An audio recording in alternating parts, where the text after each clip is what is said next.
এই যে আওয়ামী ধর্ম প্রতিষ্ঠিত করেছিল, বঙ্গবন্ধুকে নবী হিসাবে দেখানোর চেষ্টা করা হয়েছিল, পলিটিক্যাল নবী, পলিটিক্যাল কাল্ট, সেটিকে চ্যালেঞ্জ করার জন্য আমাদের রাজনৈতিকভাবে ব্যাপকভাবে আমাদের চিন্তার জগৎকে উন্মুক্ত করতে হবে। যখনই কেউ কোনো যৌক্তিক দাবিতে মাঠে আসতো, তখনই তাকে রাজনৈতিক পরিচয়ের মধ্য দিয়ে কালার করা হতো।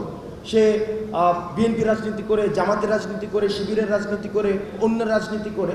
অর্থাৎ ব্যাপারটি এমন ছিল, শুধুমাত্র আওয়ামী রাজনীতি ছাড়া অন্য কোনো রাজনীতি যদি কেউ করে, তাহলে তার কোনো ধরনের যৌক্তিক দাবি জানানোরও অধিকারটি তখন ছিল না, এবং সেটিকে আমরা জাতি হিসেবে মেনে নিয়েছিলাম।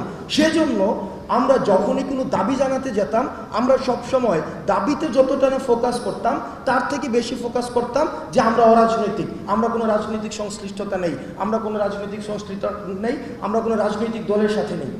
দেখুন, আমাদের মনস্তত্ত্বে, মনোজগতে